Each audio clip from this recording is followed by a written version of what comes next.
Shalom à toutes et à tous. On est avec Midrash Yehuda Manitou. Jeudi soir, c'est le cours hebdomadaire de Parashat Shavua avec le Rav Menachem Ackerman.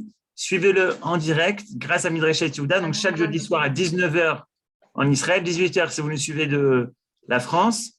Et on va parler, c'est la fin. Voilà, c'est la fin, les amis, que du premier livre, la fin de Bereshit, Vayechi.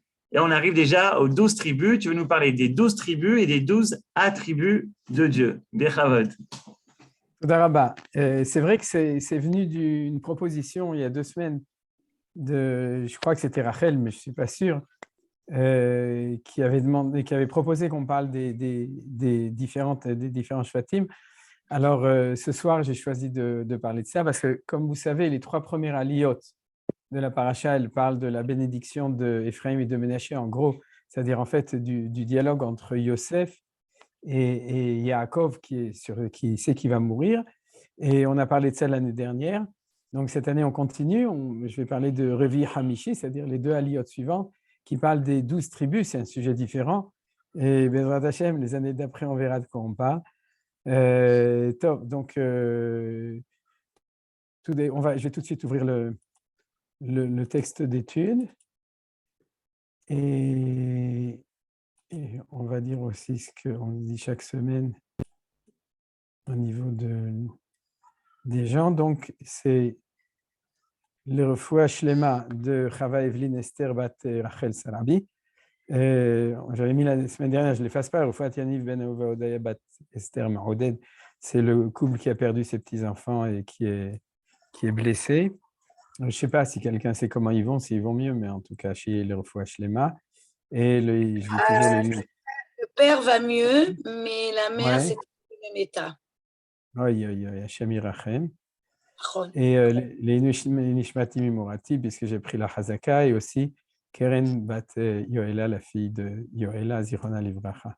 Alors, comme on a dit, les 12 tribus, les 12 attributs, vous avez bien compris que, à part le jeu de mots, c'est qu'on va voir un petit peu la spécificité de chacune des tribus. Alors, on va commencer par le début de cette Aliyat Revi qui parle de, et il y a marqué comme ça, Veikra Yaakov el Bana Veyomer, et Asfu Ve'agida Lachem. Bon, comme d'habitude, je lis en ivrite pour ceux qui n'ont pas l'habitude et vous lisez pour vous-même en français pour ceux qui ont besoin d'une version dans une autre langue. Veikra donc Yaakov el Bana Veyomer et Asfu Ve'agida Lachem et Asher Ikra Etrem Be'acharit Hayamim Ikabsu Veshimu Ben Yaakov Veshimu l'Israël Avichem. Alors, si vous arrivez à voir les 2 psukim en même temps, vous verrez qu'après ça, il commence avec Reuven, selon un certain ordre qu'on va aussi étudier. Yaakov Avinu donc, va commencer à bénir les 12 tribus, chacune séparément, mais il y a 2 versets d'introduction. Alors, si vous remarquez, il y a une difficulté, parce que dans le premier pasuk, il leur dit, voilà, je vais vous bénir d'une certaine manière. Et ensuite, dans le deuxième pasuk, il répète la même chose. Là, il dit, Asfu vagid alachem, ikapsu veshimu bnei Yaakov veshimu l'Israël avichem. Donc, les Chachamim ont remarqué que, comme il y a ici une répétition, ce n'est pas la suite, il y a contradiction entre les 2. Et vous voyez comment Rashi le dit, j'imagine que vous connaissez. Sur le premier pasuk, il y a marqué, Tasher ikra etrem be'acharit hayamim. C'est-à-dire qu'il veut révéler la fin des temps, et dans le deuxième, il n'y a plus ça. Donc, dit Rashi, Yaakov voulait leur révéler la fin des temps, Bikesh Yaakov les galot et Aketz, mais la Shekhinah s'est retirée de lui et il s'est mis à parler d'autre chose. C'est-à-dire que, en fin de compte, la Shekhinah, c'est-à-dire l'inspiration qu'il avait, il les a tous rassemblés, a dit, je vais vous raconter l'histoire jusqu'à la fin. Surtout que comme c'était le début de Galut Mitzrayim, j'imagine Yaakov le sait, son père, Akadosh Baruch Hu lui a dit que tu vas descendre en Égypte et commence sans doute l'exil d'Égypte. Et donc, il voulait leur raconter que ça commençait, mais qu'il y aurait une fin, et jusqu'à la fin des temps, jusqu'à la Geoula Achona. Or, dès qu'il annonce ça, sa force de prophétie disparaît. Ce qu'on a dit, la Shrina s'est retirée, mais il y a marqué Nistam Imeno, il n'y a pas marqué la Shrina, c'est de la traduction en français. Mais Nistam Imeno, il a eu un blocage au niveau de sa vision prophétique. Et à ce moment-là, il a dit, si c'est comme ça, je suis obligé de dire autre chose. Et ce qu'il dit, c'est les 12 bénédictions des 12 tribus. Et c'est ce qu'on voit dans le Pasuk Bet, où il y a marqué Vishamu el Israël avichem. Vous voyez, d'ailleurs, qu'il y a même une différence entre Easfu et Ikaptsu. C'est-à-dire, a priori, ça ressemble. Easfu, rassemblez-vous, Ikaptsu, là, ils ont traduit pressez-vous, mais c'est n'importe quoi. C'est Ikaptsu, le kibbutz ou la sefa, c'est la même chose, c'est-à-dire rassemblez-vous. Mais ceci dit, les commentateurs ont remarqué cette chose. Par exemple, le Kli Yakar, que je vais vous citer, qui dit que quand on dit les Asef, c'est rentrer dans une maison. Par exemple, oui, Asef et la Mav, ou Esfou et la Bait, on voit dans les 10 plaies d'Égypte, etc. C'est-à-dire, il amène d'autres versets, le Kli Yakar, qui montre que Asefa, c'est quand on rassemble les gens à l'intérieur d'une maison. Par contre, le kibbutz, c'est le rassemblement n'importe où. C'est-à-dire que les gens viennent de partout et ils se rassemblent à un endroit donné. C'est ça ce qu'on appelle le kibbutz. Ça s'entend d'ailleurs. Et donc, à partir du moment où il voulait révéler des secrets de la Torah a priori, puisque Aharit Hayamim, c'est en fait c'est les secrets de la Géoula, c'est des secrets parce que c'est annoncé l'histoire future. À ce moment-là, il fallait que ce soit fait dans un endroit secret, c'est-à-dire dans une maison, et c'est pour ça qu'il y a marqué Easfu. Alors que par contre, puisqu'il a changé de programme et qu'il a dit maintenant je vais vous raconter ce qu'il y a maintenant, donc Ikaptsu. Vous remarquez aussi qu'il y a marqué ici Yaakov, Yaakov, Yaakov, et ici il y a marqué Israël. C'est-à-dire que, et on sait que ce n'est pas du tout la même chose, ce thème-là apparaît constamment dans notre paracha. Comme disait Manitou, c'est qu'au début il y a marqué Vaichi Yaakov Be'eretz Sheva Esrei Shana, Vaikrevu Yemei Israël Lamut. C'est-à-dire que Yaakov vivait en Égypte et Israël est en train de mourir parce que Yaakov vit en Égypte. C'est-à-dire que l'identité d'Israël, qui est l'identité géoulique, est en train de mourir, alors que l'identité galoutique, celle de Yaakov, est au contraire en train de vivre. Dafka, cela nous dit aussi le Kli Yakar, ça nous montre que ici, Veshim'u el Israël avichem, que malgré tout ce que Yaakov va révéler, ce n'est pas uniquement une bénédiction, je te bénis mon fils, c'est quelque chose qui est empreint de prophétie. C'est-à-dire parce que c'est l'identité Israël qui est l'identité prophétique, l'identité de Géoula, qui va leur annoncer ça. Alors ça veut dire quoi? Ça veut dire qu'il voulait dire les choses de manière complètement révélée et qu'il y a eu un bag, comme on dit en hébreu, et à ce moment-là, il s'est rendu compte qu'il devait dire les choses, il ne pouvait pas les dire au même niveau, donc il devait les dire à un niveau inférieur. Mais malgré tout, il y a prophétie. Et ça, c'est évident et c'est flagrant, puisqu'on va un petit peu lire et étudier les bénédictions des 12 tribus que va donner Yaakov, et on voit très bien qu'il y a une vision prophétique des choses, c'est-à-dire il annonce l'identité, en tout cas en partie des tribus, qui est liée avec toute l'histoire. Donc en fait, on pourrait dire comme ça, a priori, il voulait leur livrer la clé de l'histoire en tant que telle, et puisque Zenistam Imeno, il va leur livrer à l'intérieur de la bénédiction des tribus. Vous comprenez? Il va donner l'identité, il va leur donner la clé de la Géoula et non pas la Géoula elle-même. Il va leur dire, si vous êtes comme ça, vous réussissez votre projet, alors la Géoula viendra, mais il ne va pas pouvoir leur donner le programme exact des choses. Mais il n'y a pas un changement absolu, on pourrait dire d'ailleurs, ce n'est pas pensable,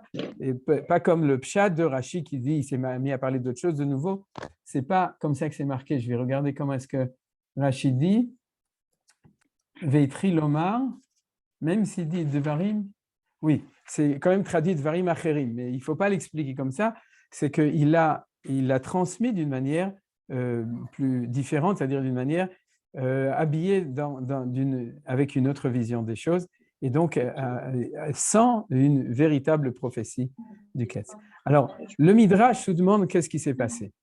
Le Midrash le raconte, vous pouvez regarder dans tous les Midrashim, je n'ai pas vérifié, mais si mes souvenirs sont bons, ça apparaît dans le Midrash Rabbah, Tanchuma, et en tout cas sur le texte, ça apparaît dans le Yerushalmi. Le Yerushalmi, c'est un targum, c'est une traduction qui apparaît dans les Mikrot Gedolot et qui nous raconte ça, et aussi un petit peu dans le Baal HaTurim qu'il dit, et vous connaissez aussi sûrement, c'est que quand Nistam Imeno, il a dit comment ça se fait, c'est que sans doute que vous êtes fautif.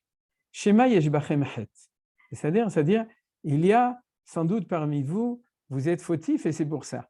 Et ils ont dit non, parce que vérifie dans tous les noms des tribus, les lettres het et tet, qui sont les lettres essentielles du mot het, c'est vrai que le aleph apparaît, ils ne sont pas dans nos noms, dans les noms des 12 tribus.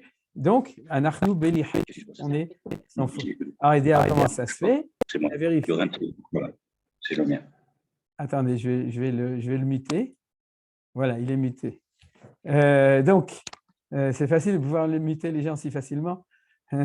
Et alors donc, je ne sais pas si c'est lui ou si c'est eux qui ont dit, il a dit oui, mais le mot ketz non plus, kouf tzadik, qui veut dire la fin des temps, ce qui est marqué dans Rashi Bikesh, les galotes et ketz, la fin des temps, ces deux lettres kouf tzadik ne sont pas non plus dans les noms des 12 tribus. Donc, d'un côté, il n'y a pas de faute, mais d'un autre côté, il n'y a pas de ketz, de fin des temps. Alors, comment est-ce que… j'ai pas, la fin du Midrash aussi, le Midrash est comme ça, peut-être que vous n'êtes pas unis, peut-être que vous n'êtes pas du tout unis, et non, il dit peut-être qu'il y a un psoul qui va sortir de vous, c'est-à-dire que l'histoire va continuer de la même manière, de même que de Abraham est sorti Ishmaël, de même que de Yitzhak est sorti Esav, alors que peut-être que de vous va sortir de nouveau. Et dans une vision de perspective, c'est évident. D'ailleurs, c'est ce que les frères pensaient. Ils pensaient que Yosef, c'était l'obsolète, ouais, c'est-à-dire il était éliminé, il devenait obsolète, et que c'était par eux que ça devait passer. Sans doute que Yosef pensait la même chose sur eux, et que, en fin de compte, il y a un bérour, c'est-à-dire un tri qui se fait, et en fait, nous savons que mitato shlema, c'est-à-dire que le lit, la couche de Yaakov est entière, c'est-à-dire que tous les enfants sont tous tzadikim, c'est ce qu'on a déjà vu dans les parachiotes précédents, que c'est ça le chidouche, c'est un énorme chidouche, c'est que l'histoire d'Israël peut commencer parce que c'est fini, c'est-à-dire ce birour, ce tri qui s'est fait entre Ishmaël et Yitzhak et ensuite entre Esav et Yaakov, c'est fini, maintenant on a une famille entière qui est là. Et comment est-ce que les enfants d'Israël, donc les 12 tribus, l'expriment à Yaakov Avinu? Ils lui disent, toi tu penses qu'il y a une psolète, c'est-à-dire une partie qui sont comment on dit? Comment? Quoi? Vas-y, ouvre le micro. Parce que… Un déchet? Un déchet, voilà. On peut dire un déchet. C'est bien, psolète, c'est un déchet. Peut-être qu'il y a parmi vous, et ils ouvrent et lui disent, non, Shema Israël, écoute Israël, Hachem, Israël, c'est-à-dire Yaakov, puisque c'est lui qui se présente ici, El Israël Avichem, écoute Israël, Hachem Elokeinu, le Dieu, ton Dieu qui est notre Dieu, Hachem Echad, il est un pour nous tous. Et à ce moment-là, qu'est-ce que répond Yaakov Avinu?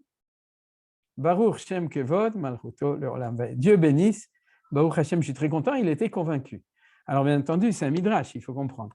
Ce qui est aussi intéressant, mais je ne vais pas le développer, je l'avais cité une fois et je l'avais appris de mon maître Rav Weingorf, c'est que dans le Targum Yerushalmi, qui est en araméen, au lieu d'être marqué Baruch Shem Kevod Malchuto Leolam Vaed, il y a marqué Ye'eh Shmei Rabba Mevorach Leolam Ulolmei Almaya. Ça veut dire que quand on dit Kaddish et qu'on dit la phrase centrale du Kaddish Ye'eh Shmei Rabba, j'avais expliqué ça une fois dans un cours sur la Tfila, à ce moment-là, en fin de compte, on ne dit pas Ye'eh Shemo Agadol Mevorach, comme disent les textes postérieurs qui ont traduit de l'araméen à l'hébreu de nouveau, mais la version originelle, quand on disait Kaddish en hébreu, c'était Baruch Shem Kevod Malchuto Leolam Vaed. Alors aujourd'hui, je ne vais pas expliquer ça, mais en tout cas, vous voyez qu'il y a ici un dialogue entre lui et eux. Alors, prenons une explication des choses pour comprendre, c'est-à-dire comment est-ce qu'on est passé du verset 1 au verset 2.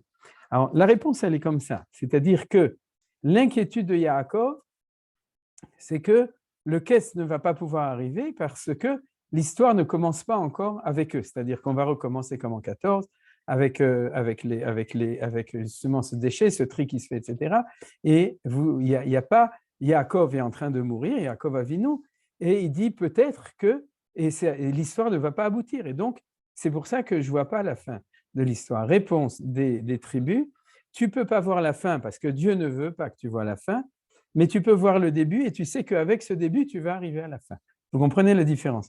C'est-à-dire, tu ne sais pas quand est-ce que tu vas arriver exactement où tu vas arriver, mais on te dit, c'est ça la route que tu dois prendre, t'inquiète pas, si tu suis la route, en fin de compte, un jour, tu vas arriver à destination. Il suffit que tu restes sur le Kvish 12, la route des 12 tribus, et à ce moment-là, tu vas arriver. Et à ce moment-là, Yaakov dit Baruch Shem Kevod, Malchuto L'Olam, avec tout le sens plus profond, dans le sens du Yichud Tarton, c'est-à-dire de cette phrase qui dit que la Shrina réside dans le monde. C'est ça que ça veut dire Baruch Shem Kevod, Malchuto L'Olam.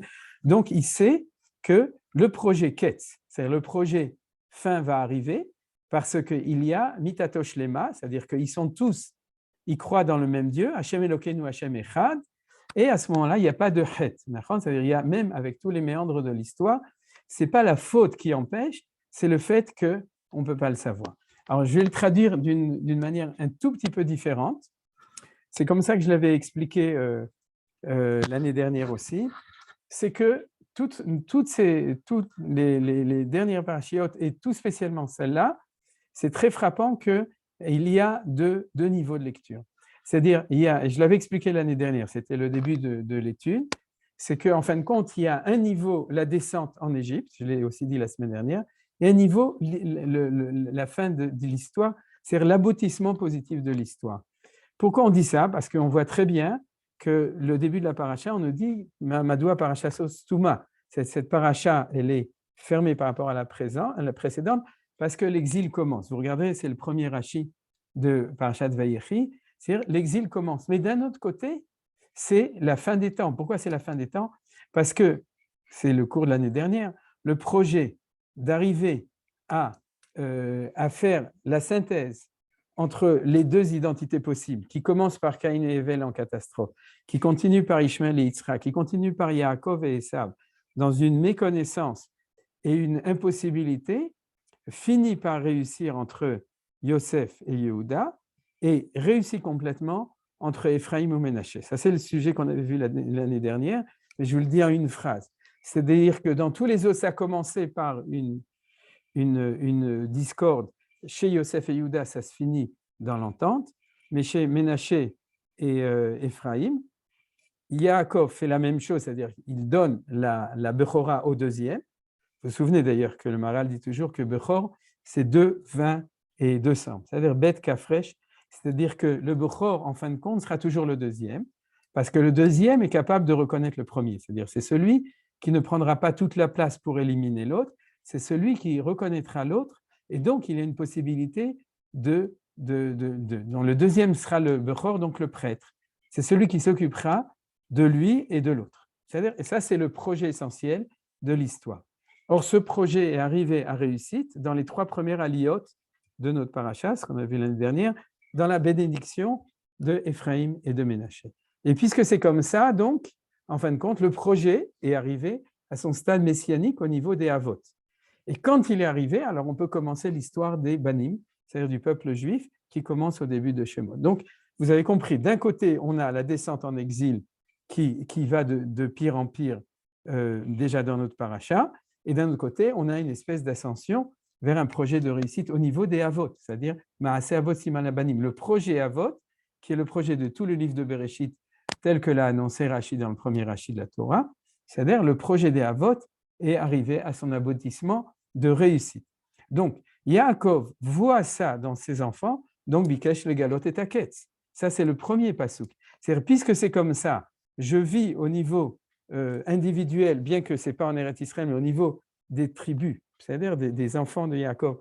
Je sais que le projet a réussi, il a fait l'expérience avec Ephraim ou Ménaché, il a vu que c'est réussi, donc je peux vous raconter le Ketz.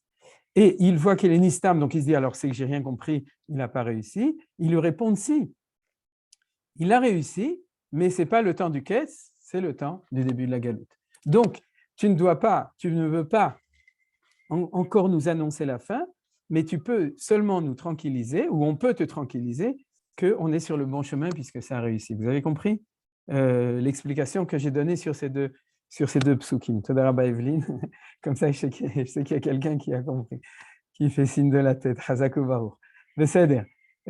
Donc, maintenant, on a expliqué cette chose. Ça veut dire quoi?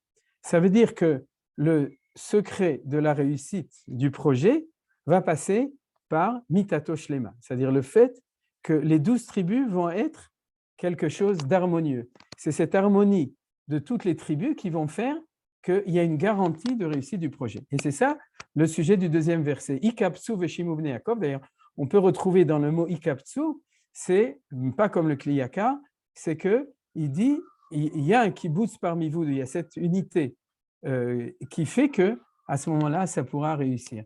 Et ce que je voulais rajouter dans le Midrash, parce que ce Midrash, il est très beau, il dit qu'il y a un nouveau sens au verset Shema Yisrael Hashem Elokeinu Hashem Echad. Souvenez-vous, il est marqué dans Vaetranan, c'est Moshe Rabbeinu qui le dit aux enfants d'Israël, et il dit écoutez, peuple d'Israël, et sachez que Dieu, c'est-à-dire Shema Yisrael Hashem Elokeinu, et Dieu qui est notre Dieu, et il est un. C'est-à-dire que ce Shema Israël, c'est entre le peuple d'Israël en tant que peuple et Dieu. Par contre, là, ce n'est pas Moshe qui parle aux enfants d'Israël, c'est les enfants de Yaakov qui disent à Yaakov, Israël, que, écoute Israël, notre Père, on est tous, on a le même Dieu que toi. Et c'est très beau de penser que l'unité de Dieu qui est à la fin passe par l'unité des tribus.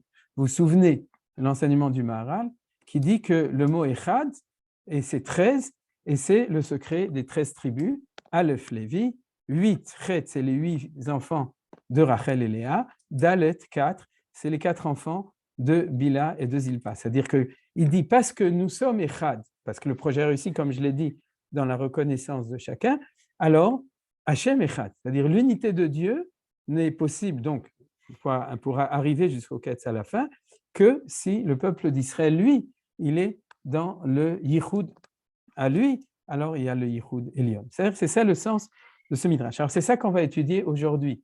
C'est-à-dire que maintenant, dans la deuxième partie, on va faire un travail un petit peu plus fastidieux pour pouvoir arriver à comprendre comment est organisée l'unité des 12 tribus. Alors tout d'abord, je vais prendre le texte du Rambam Maïmonide qui résume le Midrash au niveau de la Halacha, et je pensais que c'était intéressant.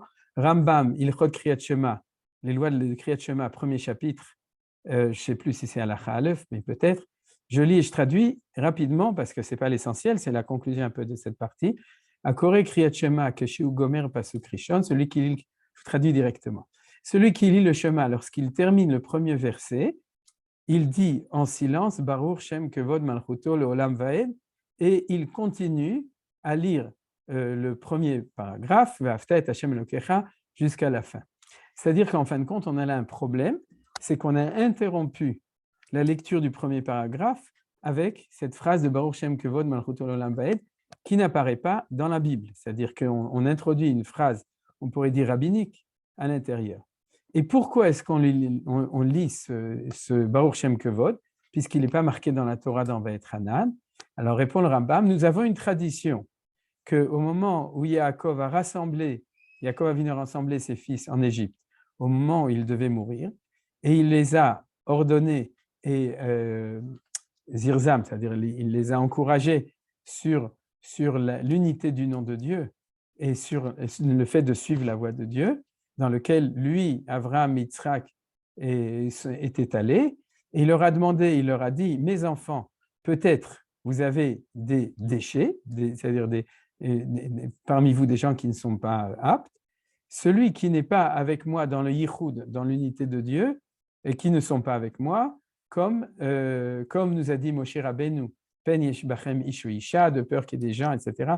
C'est dans Parashat Nitzavim qui pensent aller autre part. Et tout le monde a répondu et on dit Shema Israël, écoute Israël, Hashem Elokeinu Hashem Echad. C'est-à-dire, écoute nous, notre Père Israël, Hashem Elokeinu Hashem Echad.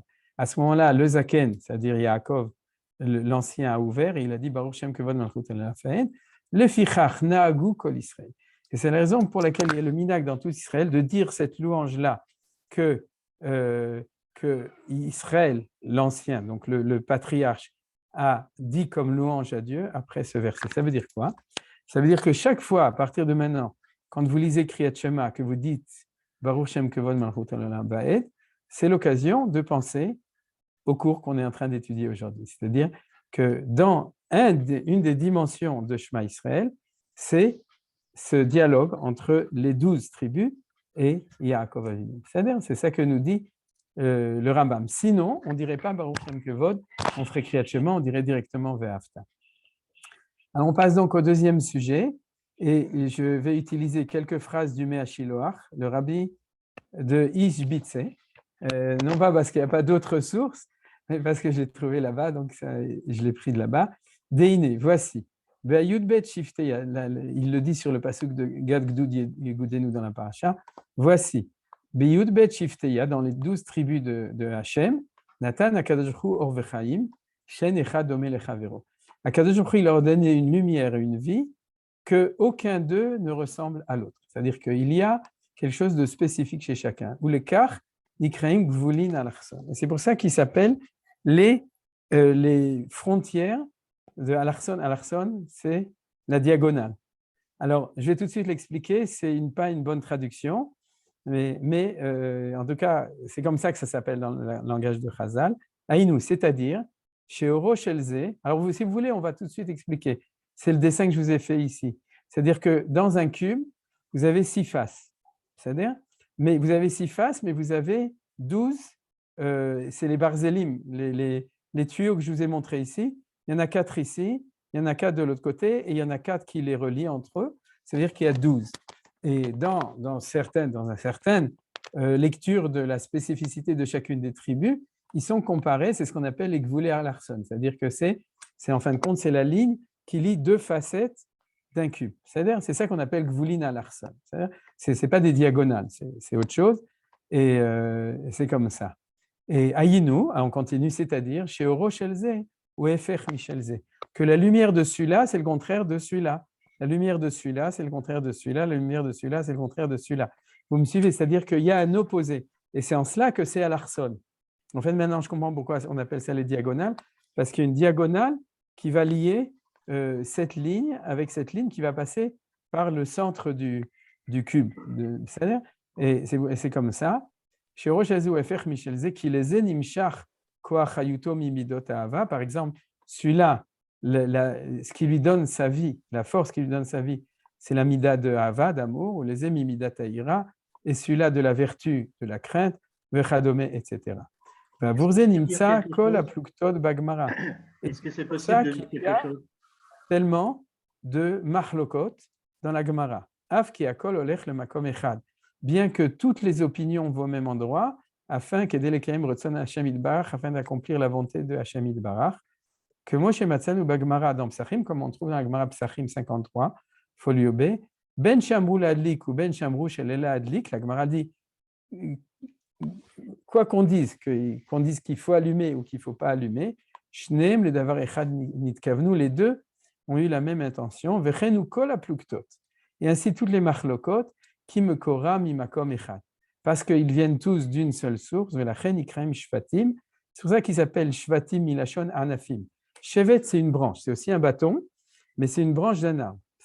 Et c'est pour ça qu'ils s'appellent des branches, Shemit Pashtim, les can ou les can, parce que les branches d'un arbre se développent de tous les côtés. Vous voyez la très belle idée du Mea Shiloach sur les tribus. Mais en fait, c'est un peu ce qu'on va étudier. C'est-à-dire, comment est-ce qu'on va voir que chacune des tribus a sa spécificité, et d'un autre côté, il y a une unité de toutes les tribus. C'est un petit peu la crainte de Yaakov Avinu. C'est-à-dire, il a dit peut-être que c'est tellement différent qu'il y a de l'obsolète. Non, il n'y a pas d'obsolète, il y a une différence, et non pas une machloquette, c'est-à-dire une différenciation absolue, et Hashem Echad, c'est-à-dire il y a une unité de tout, et c'est l'importance de cette phrase de Shema Israël, Hashem Elokeinu Hashem Echad. Alors, maintenant, passons aux brachot, et je vais faire 2 remarques importantes. Alors, commençons par les brachot. Regardez, la première, c'est Reuven, on ne va pas la lire pour l'instant, 2 psukim. La deuxième, c'est Shimon ve Lévi, 2 psukim pour Shimon et Lévi ensemble. C'est-à-dire, vous savez que sur Reuven, il s'est un petit peu énervé à cause de l'histoire de Bila, qu'il avait déplacé le lit de son père, comme vous vous souvenez sûrement de l'histoire, et c'est ce qu'il lui dit ici, Kochi vereshit oni yeter sed veter az.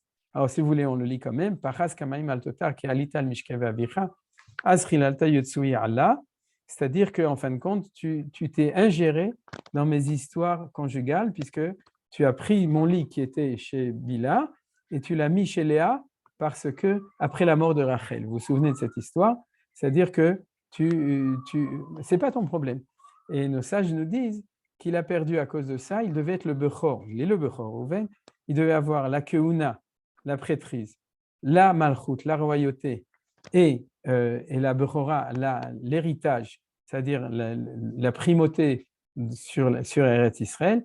Il a tout perdu. Yehuda a pris la royauté, Lévi a pris la Keuna, la prêtrise, et Yosef a reçu cette double héritage qui veut dire qu'il est le Bechor sur la propriété d'Eretz Israël.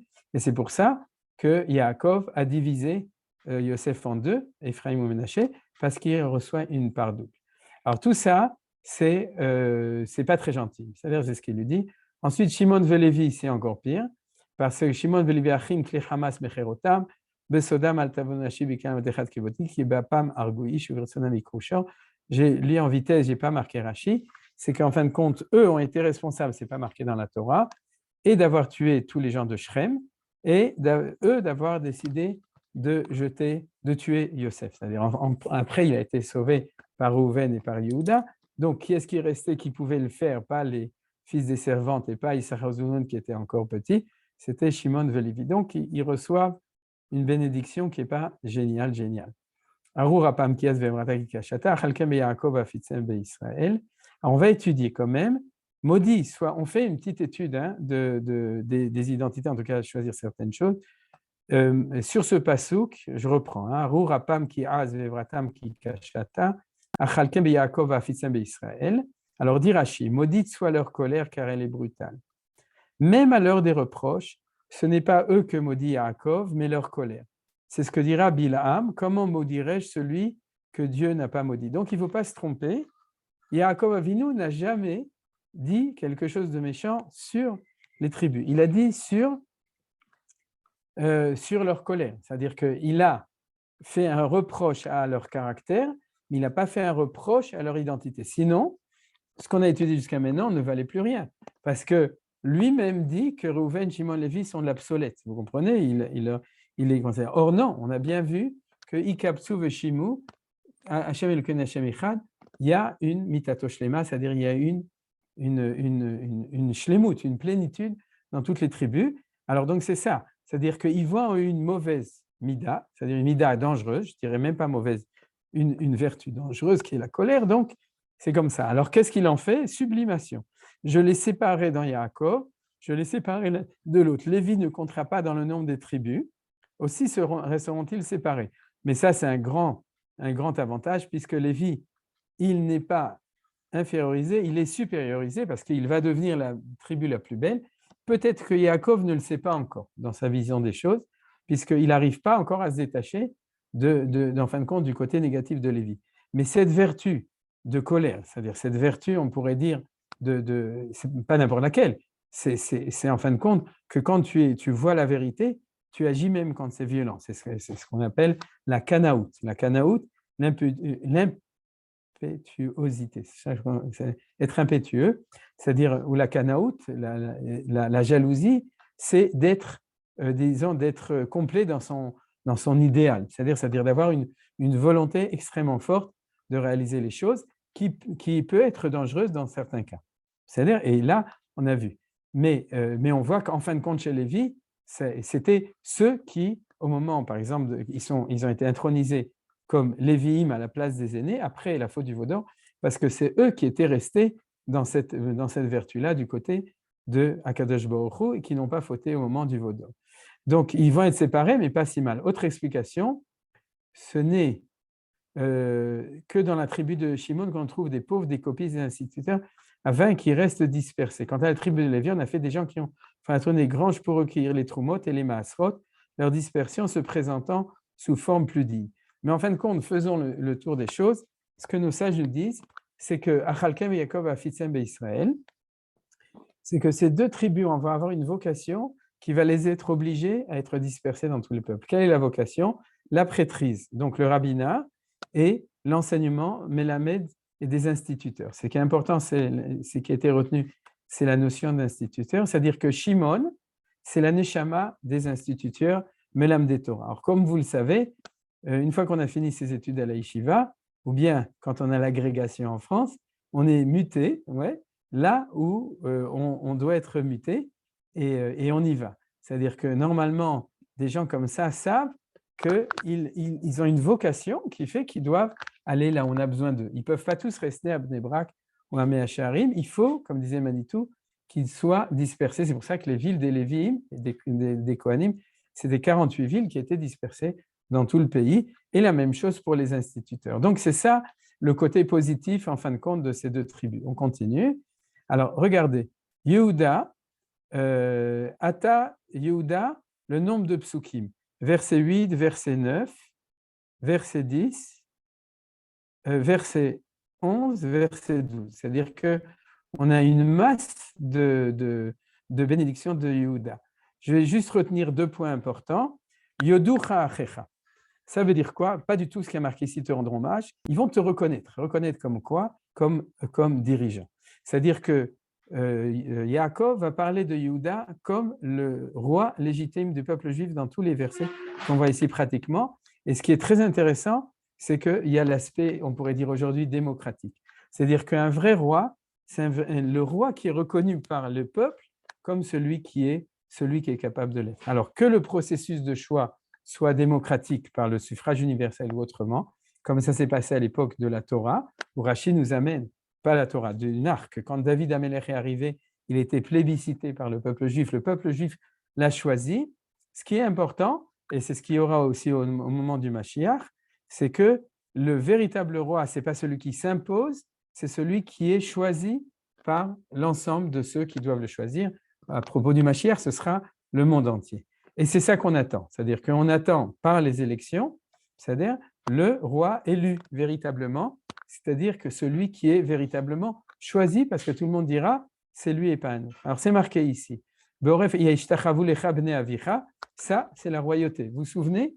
C'est ce que Yitzhak dit à Yaakov lorsqu'il lui donne la bénédiction de Esav par erreur, parce qu'il pense, il dit Ishtachavu lecha bnei imecha, parce que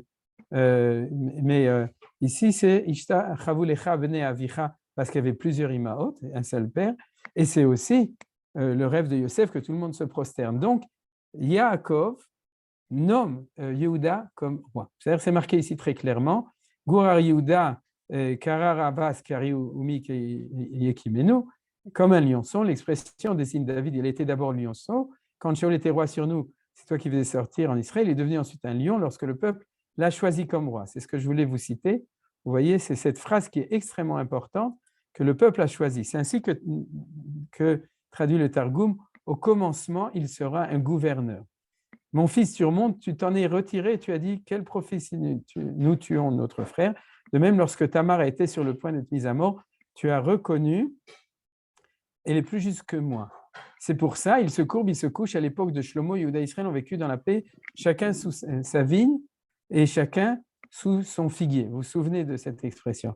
Mais tout ça, ça va dans le même sens. C'est-à-dire que si chacun est sous sa vigne, c'est qu'il y a harmonie entre gouvernement et entre le peuple. C'est-à-dire qu'il n'y a pas d'oppression, il n'y a pas de totalitarisme. Chacun peut vivre sa vie parce qu'il y a harmonie entre un gouverneur idéal, un roi idéal, qui fait que chacun peut réussir. C'est le projet du Mashiach Ben David. Le premier Ben David, c'était Shlomo. C'est ce qu'on nous raconte ici. Et de nouveau, c'est parce que ce leader est capable de reconnaître ses erreurs. C'est-à-dire, premièrement, il a sauvé Yosef, Ma Betsaki Naoget Achino, et de même, il a reconnu à propos de Tamar. Donc, vous comprenez très bien, un dirigeant qui reconnaît vis-à-vis des autres ses faiblesses, ses erreurs, ou qui est capable de changer d'avis, etc., c'est un dirigeant qui est capable d'être en communication avec sa nation, et donc, il y sera choisi, et c'est ça l'idéal de David, de Mashiach ben David.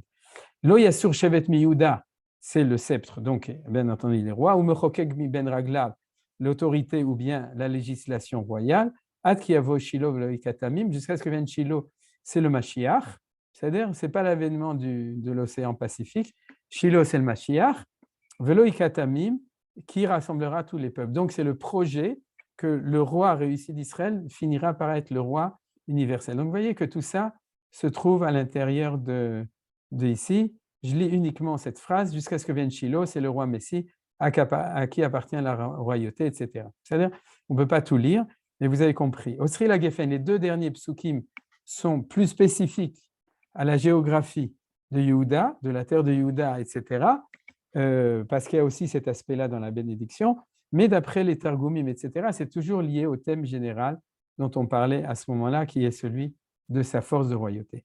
Alors, vous voyez que, premièrement, jusqu'à maintenant, les premiers, c'était très court. Yehuda, il y a toute une tartine, et c'est clair qu'on parle de la royauté.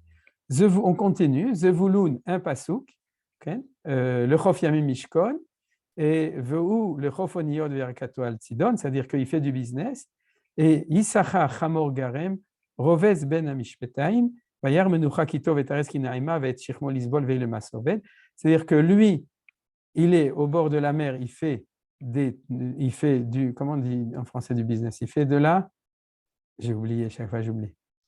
Du commerce, non? Du commerce, merci Nadine. Je te nomme traductrice assermentée. Et donc, il fait du commerce, et lui, Chamor Garem, c'est celui qui est installé. Le Chamor, c'est la lourdeur, au contraire, non pas la légèreté du commerce, qui se couche entre les collines. Il voit que le charme du repos et la terre agréable, et il a livré son épaule au joug, c'est-à-dire il est capable, mais le Masoved, il est capable. Regardez pas complètement, ça veut dire la différence entre celui justement qui s'occupe du commerce, donc il est toujours en train de voyager, et celui qui est home sweet home, c'est-à-dire qui est, au contraire, il cherche la yeshiva, non pas le misrar, il cherche la yeshiva. Et c'est pour ça que nos sages nous disent qu'il faut le lire autrement.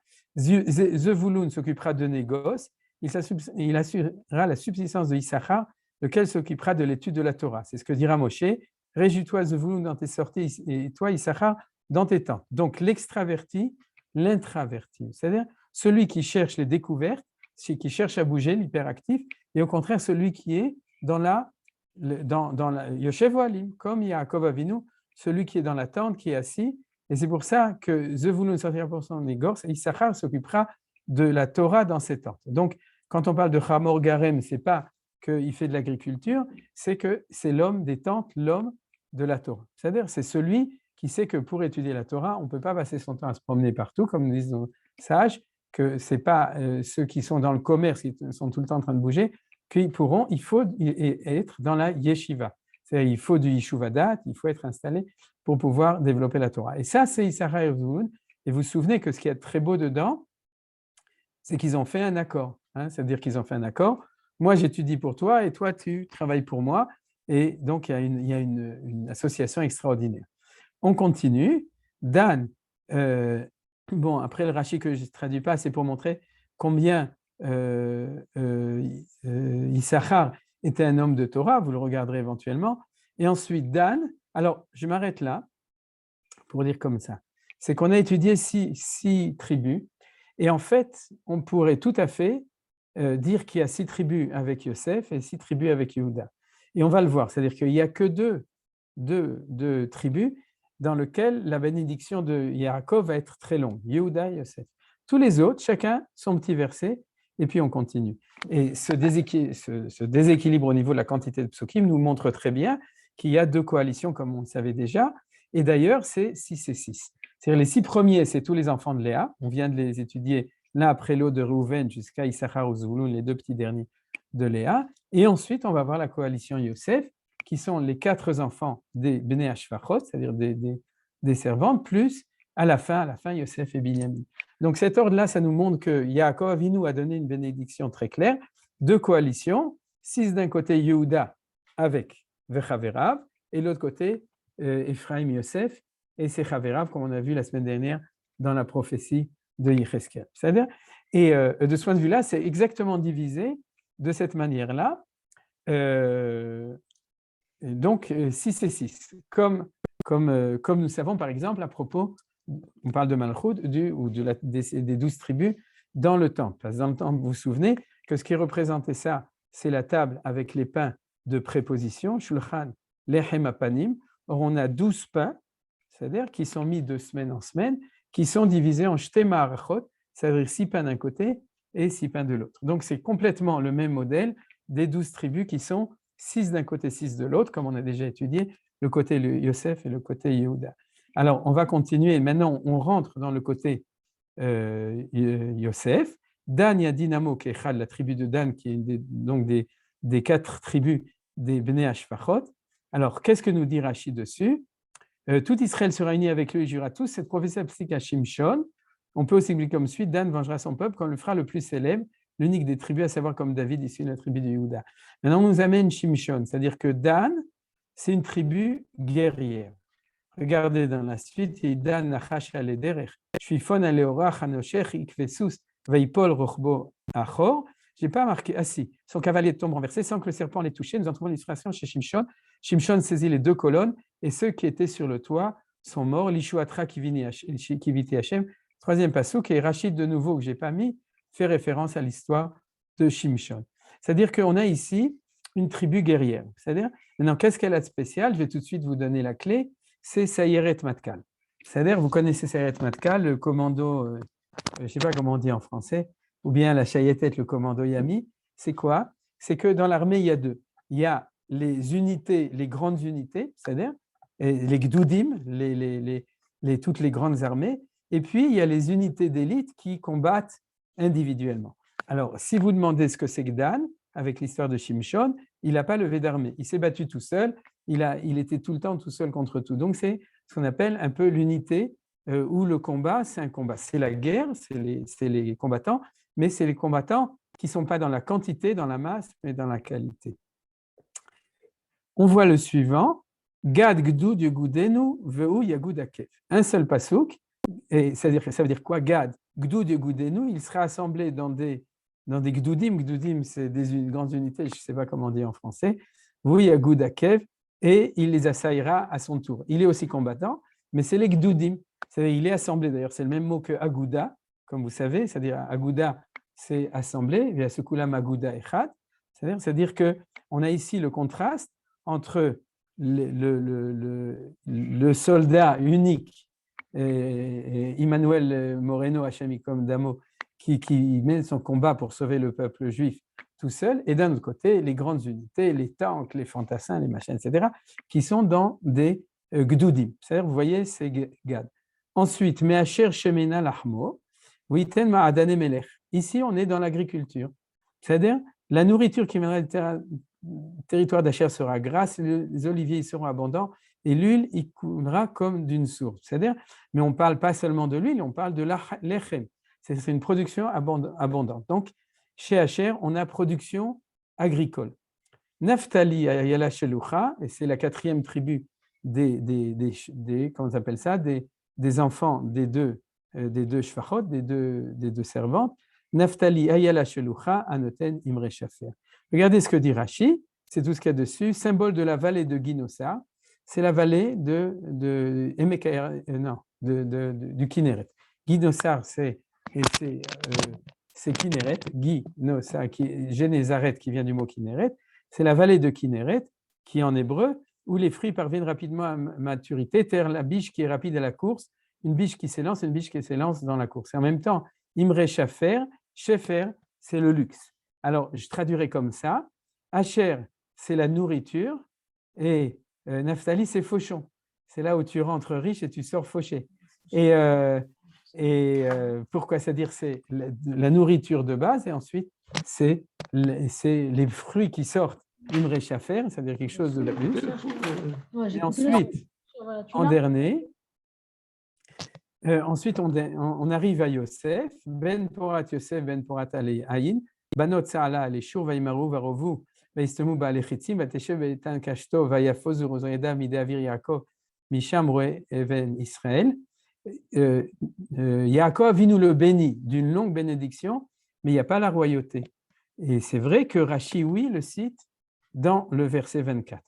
C'est-à-dire, Vayafozu Roe Yadav, c'est qu'il a reçu des bijoux sur les mains, c'est quand il était nommé par O. Et ensuite, Midé Avir Yaakov, Misham Roe Even Israël, vous regarderez dans les commentateurs, c'est que de là, il va devenir Roe Even Israël, c'est-à-dire il va devenir le pâtre du rocher d'Israël, c'est-à-dire qu'il a une force de royauté à l'intérieur d'Israël. Donc, c'est marqué moins clairement, beaucoup moins clairement que chez Yehuda.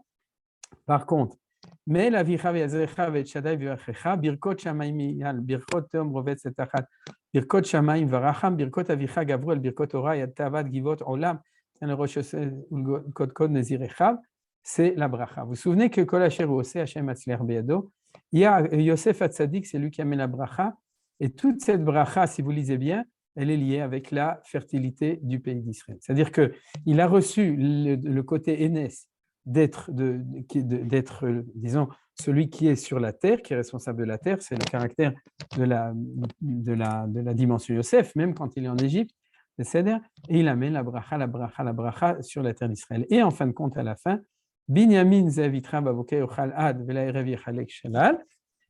Quant au Targumon de Koulos, il les traduit ces mots en les appliquant aux Kohanim qui partageront les offrandes du sanctuaire, lequel était situé sur le territoire de Binyamin. C'est-à-dire que, en fin de compte, d'après le Targumon de Koulos, il y a d'autres explications. Regardez dans les commentateurs, entre autres Rashi ou les autres, pour expliquer comment c'est relié au Beth Amikdash, mais de manière imagée en tout cas. Binyamin, le Beth Amikdash est sur le territoire de Binyamin, et c'est ça la bracha de Binyamin. Alors, il ne nous reste plus beaucoup de temps malheureusement, mais ce que je voulais vous proposer, c'est qu'en fin de compte, il y a une division que je vais tout de suite vous livrer, 2 par 2. C'est-à-dire que les deux premiers, je vous rappelle, c'est Reuven et Shimon. Ils vont tous par couple. Reuven et Shimon, c'est la volonté, le ratson. Pourquoi? Parce que chez Reuven, c'est la volonté de faire bien, on n'a pas expliqué, mais en fin de compte, il n'arrive pas à la fin, il veut sauver Yosef, il veut faire bien avec sa mère, etc. C'est-à-dire, il a de la bonne volonté, mais il ne sait pas le mener jusqu'à la fin. Mais et parce qu'il ne sait pas le mener jusqu'à la fin, c'est-à-dire il ne sait pas le gérer complètement, a priori, il y a un manque chez lui, et donc il a perdu, et c'est chez Yehuda, où cette volonté va se traduire en royauté. C'est-à-dire, et chez Lévi et chez Shimon aussi, c'est-à-dire chez Shimon, il y a la même chose, il y a cette volonté, mais qui va être traduit d'une dafka pas si mal, puisqu'il va devenir enseignant. Or, les enseignants, c'est eux qui sont capables de traduire l'idéal, on pourrait dire, c'est-à-dire une volonté idéale, dans la manière de le transmettre pour, c'est pas seulement pour aux générations suivantes, c'est ceux qui enseignent, on pourrait dire, l'idéal. Alors, c'est ça que j'ai traduit chez les deux premiers, le niveau du Ratzon. Les suivants, Lévi et Yehuda, c'est la Hanaga, le leadership. C'est la Hanaga religieuse, ça va être Lévi, et la Hanaga temporelle, ça va être Yehuda, la royauté, on l'a vu très clairement. Les troisièmes, c'est l'action. Pourquoi? Parce que Issachar et Zvouloun, ils vont traduire ça dans l'action. L'un dans l'action au niveau du misrar, j'ai oublié de nouveau comment on dit, du business en anglais, c'est-à-dire c'est Zvouloun, le Chof Yamim Mishkon, et l'autre, ça va être dans la traduction de la Torah, au Yodé Bina Leitim, c'est-à-dire ceux qui savent faire la halacha de Issachar, fixer le calendrier, c'est le Rashi qu'on n'a pas étudié, c'est-à-dire ceux qui savent le traduire. Chez Yosef, c'est encore plus facile, c'est-à-dire Rachel, c'est encore plus facile. Les deux premiers, Dan et Gad. Dan et Gad, c'est l'armée.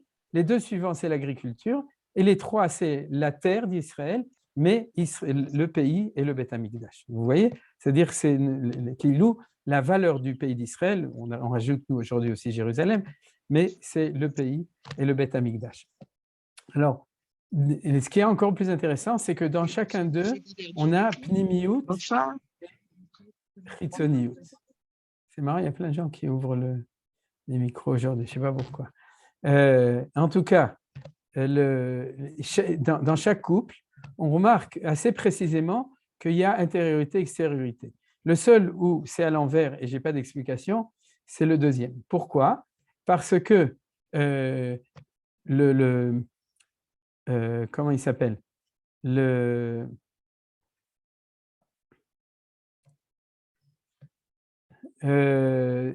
Dafka, maintenant que je vois que ce n'est pas forcément toujours comme ça. C'est-à-dire que si, c'est-à-dire,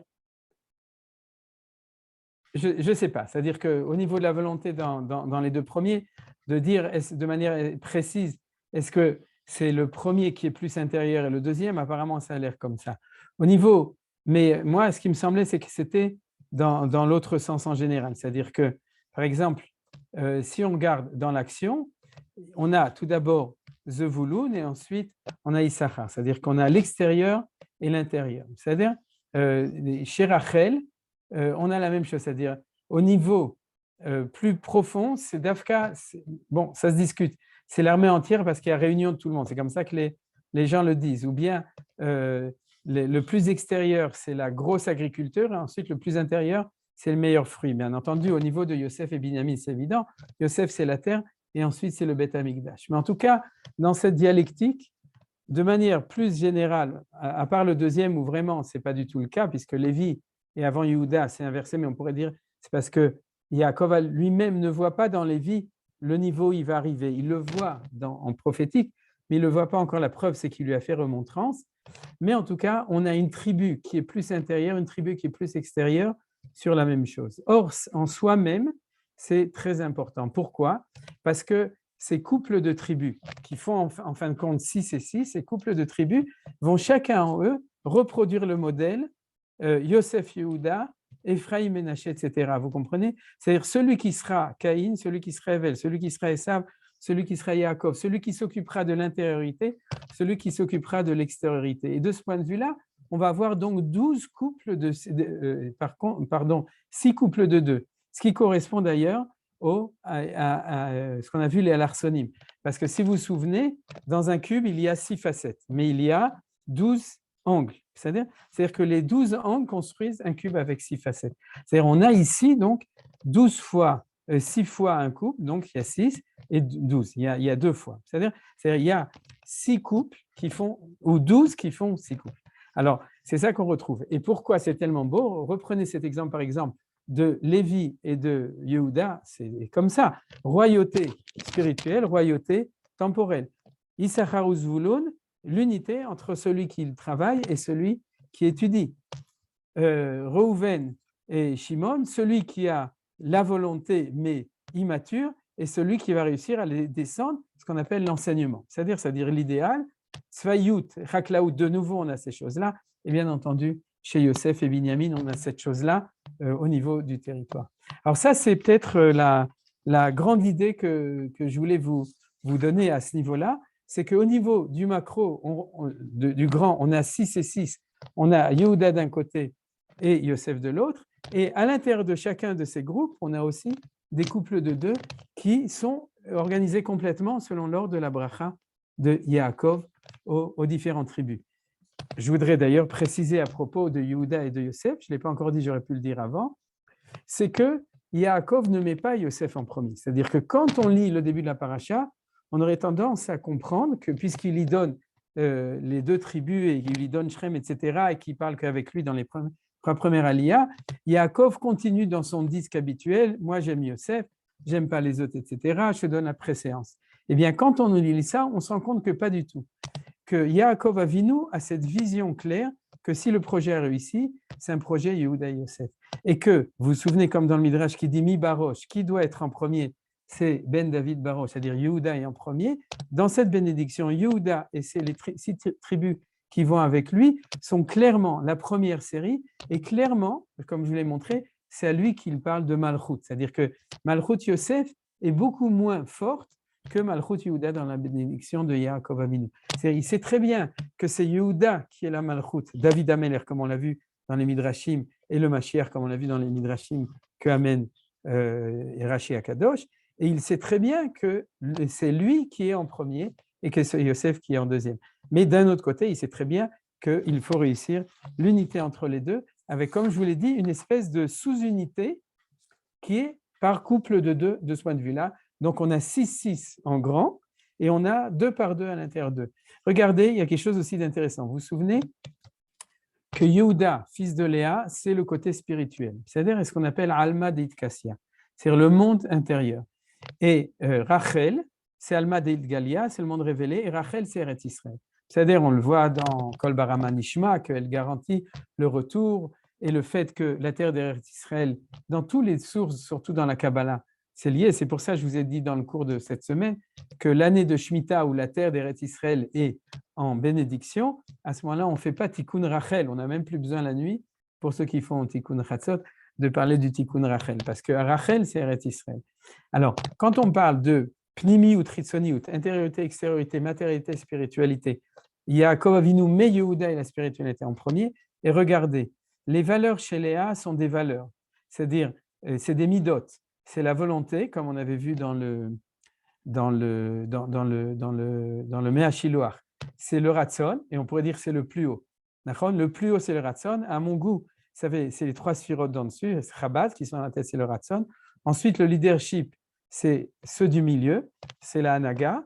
Et ensuite, l'action, c'est tout en bas. Vous comprenez l'action dans le sens action dans la réalité. Et de manière extraordinaire d'ailleurs remarquée, ici, on a celui qui enseigne la Torah, celui qui est le monde des idées de la Torah, l'enseignant Shimon. Ensuite, on a Lévi qui est dans le culte, et ensuite, on a Issachar qui est dans la halacha le maasé. C'est-à-dire que vous comprenez, on pourrait dire la spiritualité, le rituel, la religion, et ensuite la halacha. Or, on a donc en parallèle, du côté de l'intériorité, du côté de Léa, on a tous les niveaux en fin de compte, de l'enseignement de la Torah. C'est-à-dire à ces 3 niveaux qui sont expliqués de cette manière-là, avec de l'autre côté ceux qui sont du côté plus matériel des choses. Alors, de ce point de vue-là, Léa, c'est vraiment le monde de la pnimiyut, c'est-à-dire tous les rôles qui sont dans Léa, c'est plus dans la réalité. Par contre, chez Rachel, c'est flagrant. C'est quoi? C'est un pays. C'est-à-dire, il y a la terre, il y a l'agriculture, et puis il y a la sécurité. Or, on le voit très clairement que c'est de ça qu'on parle, avec bien entendu le côté plus intérieur, le côté plus extérieur, mais on a exactement ça. C'est-à-dire, on a donc 2 fois 6. Alors, pour terminer, parce que je suis déjà en retard dans l'étude, pour terminer ça, et j'espère que de ce point de vue-là, on a vu cette unité magnifique, c'est-à-dire des 12 tribus, alors on va voir que c'est ainsi que Rashi et nos sages ont vu cela dans la conclusion, parce que le verset qui termine ça, c'est le verset Kafret. Kol ele shiftei Israël shnei-masar, vezot asher diber lahem avihem, vayeverchotam ish asher kebirkato berachotam. Vous voyez que c'est un verset qui, comme d'habitude, il a l'impression de dire trop de choses. C'est-à-dire que les 12 tribus étaient 12, on était au courant, ce n'est pas la peine de nous le dire, c'était déjà depuis le début, et que voilà ce qu'il leur a parlé, il les a bénis, comme il les a bénis selon sa bénédiction, il les a bénis. C'est un petit peu, on pourrait dire a priori, du charabia. Alors regardez ce que dit Rashi. Il y en a pourtant qu'il n'a pas béni, leur adressant au contraire des reproches, les 3 premiers. Et en voici l'explication. Et c'est là que leur père leur dit ce qu'il leur a dit dans les chapitres, qu'il s'agissait de bénédiction et de reproche, j'aurais pu penser qu'il n'a béni ni Rouven, ni Shimon, ni Lévi. Aussi, le texte ajoute-t-il, il les bénit tous sans exception. Donc, c'est ce que je voulais déjà montrer. Il ne faut pas se tromper, même les premiers, sache que dans la mesure où Hachem Echad, que toutes les tribus sont unies, il n'y a que de la bénédiction. D'ailleurs, c'est ce qu'on a vu, la force qui se trouve entre Shimon et Lévi aussi, et Reuven. Chaque homme selon sa bénédiction, selon la bénédiction qu'il allait par la suite échoir à chacun d'eux. Donc, il y a une spécificité de chacun. C'est Ish que Birkato et Ish Asher que Birkato, c'est-à-dire il y a une spécialité, une spécificité. Mais à la fin du passouk, il y a marqué Birechotam. Donc, est-ce que c'est que Birkato ou Birechotam, nous dit Rashi? Le texte n'aurait pas dû dire chacun selon la bénédiction, il le bénit. Il n'aurait-il pas dû dire il le bénit. Et pourquoi est-il écrit il les bénit? Étant donné qu'il a donné à Yehuda la force du lion, à Binyamin la capacité du loup, à Naphtali la légèreté de la biche, j'aurais pu penser qu'il ne les a pas tous inclus dans l'ensemble des bénédictions. Aussi, le texte ajoute-t-il, il les bénit chacun individuellement et tous collectivement, octroyant à chacun les bénédictions attribuées aux autres à titre individuel. Vous avez compris? C'est le secret du Yichud. C'est-à-dire chacun a ses spécificités, mais ils font partie de ce alarson, de cette unité qui fait que la vérité n'est que à partir du moment où il y a l'unité entre tous, la complémentarité de tous, la spécificité, mais dans l'intégration et l'unité de tout le monde. Et c'est ce qui est marqué clairement dans le commentaire de Rashi à ce propos-là. Alors, je voudrais terminer en lisant ce passouk, la fin. Donc, il leur dit de l'enterrer à Merat Marpella. Vechal Yaakov le tzavot et banav vaesav raglav el amita vaigva vayasef el amat. Et Rashi nous dit, il expira, il fut réuni. Le terme de mort n'est pas employé à son sujet, de sorte que nos maîtres ont enseigné, notre patriarche Yaakov n'est pas mort.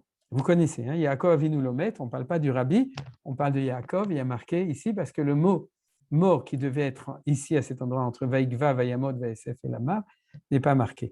Et quand celui qui a dit ça dans la Gemara, il a failli, celui qui l'a entendu, il a failli s'étrangler, il était en train de manger, il a dit, qu'est-ce que tu nous racontes? Il lui a répondu, non, tu n'as pas compris, regardez la source dans la Gemara, vous le verrez dans Torah Tmima, il lui mène un pasouk.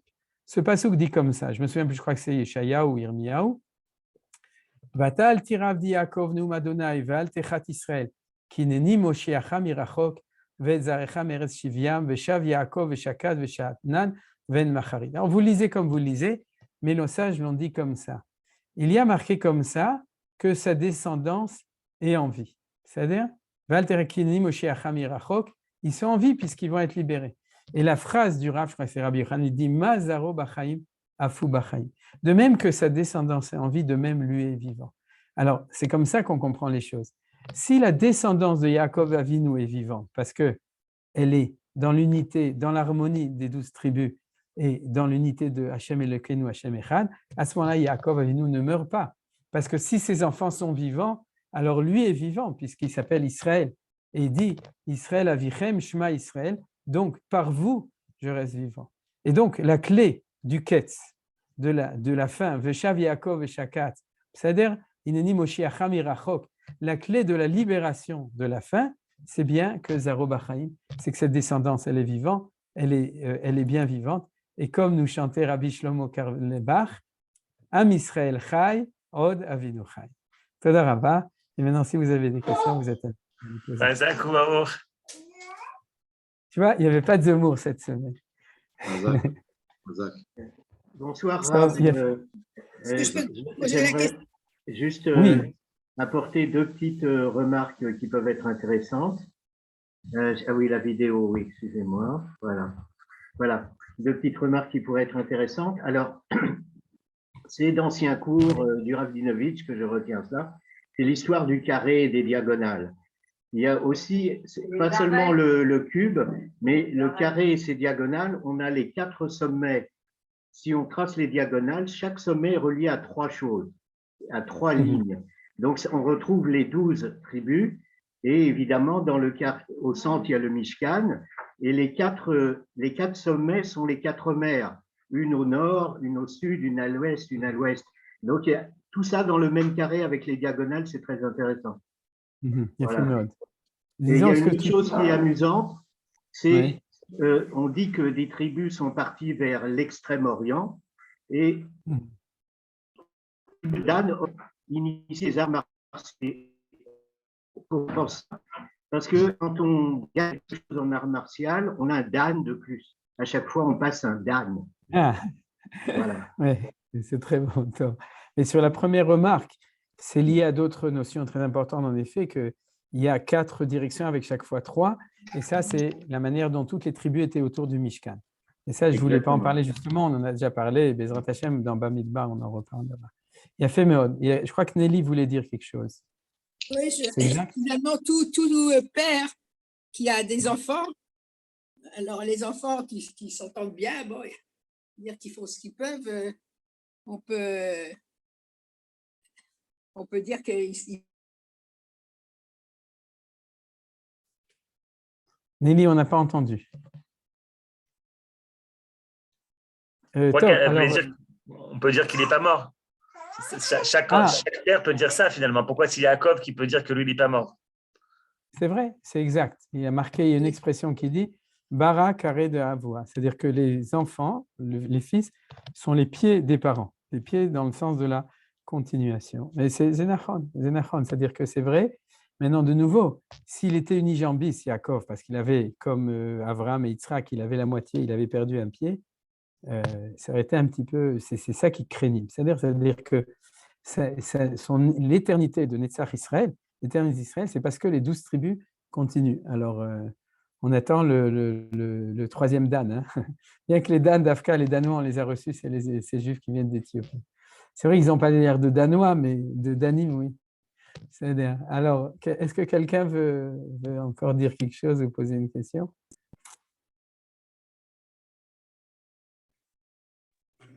Quand on dit que Yaakov Abinu met, ça ne tend pas à faire perdurer l'exil, parce que c'est Yaakov et pas Israël l'omet.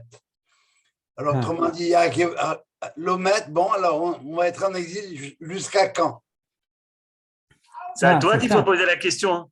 C'est à toi qu'il faut poser la question. Jusqu'à quand tu vas être en exil? J'ai plein de réponses pour toi. En particulier, hein, c'est-à-dire dans le… Tov, il a fait Meod Chazak. Très bien. Tu n'as pas répondu, Rav Ackerman, à sa question. Mais ce n'est pas une question, c'était un hidouche. C'est que Yaakov non, c'était une question. C'était une question. Ah, alors c'était quoi la question? Pourquoi c'est écrit Yaakov Abinu Lomet alors qu'on dit Am Israël Hay? Ah oui, Nachon, tu as raison. J'ai pas de réponse. Et c'est une bonne question. Ou si ce n'est qu'on pourrait dire que même dans la galoute, tout l'omet. C'est-à-dire, sinon, ce serait un nouveau midrash. C'est-à-dire que que ça nous dit que même dans la situation de Yaakov, c'est-à-dire, mais bien entendu qu'en fin de compte, c'est Am Israël, c'est-à-dire que, mais on sait que Israël, c'est en temps de Géoula. Mais tu as une bonne question, et peut-être tu as une meilleure réponse que la mienne ou quelqu'un d'autre. Tov, est-ce que quelqu'un d'autre veut poser une question? C'est peut-être parce qu'on dit que nous sommes Bnei Yaakov aussi. Que? On n'est pas que Bnei Israël, on est aussi Bnei Yaakov. Donc, dans une certaine façon… Et c'est transitoire. Oui, c'est ça. C'est ça. C'est-à-dire que Yaakov et Israël, mais Manitou disait toujours, ça, Yaakov, c'est l'identité juive. Israël, c'est l'identité israélienne, pas israélite. Hein. C'est-à-dire l'identité du retour en Israël, l'identité hébraïque, on pourrait dire. C'est-à-dire de ce point de vue-là, Yaakov, Avinu Lomel, ce serait plutôt dans le secret que même quand l'exil, qui est considéré comme la mort, et vous vous souvenez d'ailleurs de ce que Manitou disait sur le fait que le mythe du déicide, c'était parce qu'on reprochait au fait que si Yaakov est en exil, donc si Israël disparaît, Vaikrevo Yemé Israël Amout, alors la Shrina disparaît. La preuve, c'est qu'on voit que quand il veut parler en exil de ça, la Shrina disparaît. Et si la Shrina disparaît, alors on nous accuse d'avoir tué la Shrina. Et donc, on nous dit Yaakov Avinu Lomet. Ne vous inquiétez pas, on est toujours vivant. C'est le Hazak. Top, Zéou, donc on va s'arrêter ici. Alors, tu peux dire 2 mots sur l'embaumement de Yaakov? Bechavot, que moi je dise ou que toi tu dis? Non, que toi. Moi, j'ai rien à dire là-dessus. Et pourquoi? C'est une question. Et qu'est-ce que ça veut dire, on l'a embaumé? Bon, ben… C'est pas très juste, tout ça. Ouais. J'ai entendu un élève qui m'a dit cette semaine, et il avait amené des preuves de la lecture des psukim, mais je me souviens plus ce qu'il a dit, c'est qu'en fin de compte, on n'a pas laissé l'embaumer. C'est qu'ils ont fait semblant, mais ils ne l'ont pas laissé. Ce qui serait plausible, parce qu'on voit très bien que, sauf quand Yosef est là, même s'il y a opposition a priori pour aller enterrer Yaakov en Eretz Israël, il a eu gain de cause, et même avec des menaces à Pharaon, mais il a quand même réussi. Les menaces prouvent que l'exil avait commencé, c'est-à-dire qu'on était déjà plus libre. Mais d'un autre côté, c'est un petit peu ce qu'on a fait dans l'exil, c'est-à-dire qu'on s'est débrouillé, bien qu'on ne pouvait pas faire ce qu'on voulait, pour faire quand même ce qu'on pensait, pas ce qu'on voulait, mais ce qui était important, c'est-à-dire de ne pas enfreindre les lois de la Torah. Et donc, ça donne à supposer que s'il a réussi à l'enterrer dans la Mehara, alors que Pharaon s'opposait, il a aussi réussi à préserver la loi juive qui interdit d'embaumer. Donc, il n'a pas été embaumé, de Kitsu. On a fait semblant. Donc, voilà, parce que sinon, ce serait choquant. C'est-à-dire, ce serait vraiment choquant. Tov. C'est que finalement, quand Yaakov arrive en Israël, c'est le début de l'exil. Là qu'ils vont vivre maintenant, et que les jours d'Israël s'approchent, c'est-à-dire que la mort d'Israël s'approche, mais elle n'est pas arrivée, c'est-à-dire que pendant tout le temps de la galoute où il n'y a plus Israël, alors malgré tout, l'idée nationale survit. Parce que ça approche de la mort, mais ça reste encore, c'est pas une mort totale. Il a fait Maud. C'est un rajout sur l'explication de Manitou. Maud, il a fait. C'est très beau. C'est-à-dire que Manitou disait, il s'approchait de la mort, ça veut dire qu'il était en état de pas vivant. Et Rav Cherki a quand même sauvé Israël. Todarava. Ken. Ok, Besaider. Alors, Johan, je crois qu'on va. Chazak Baruch. Shabbat Shalom.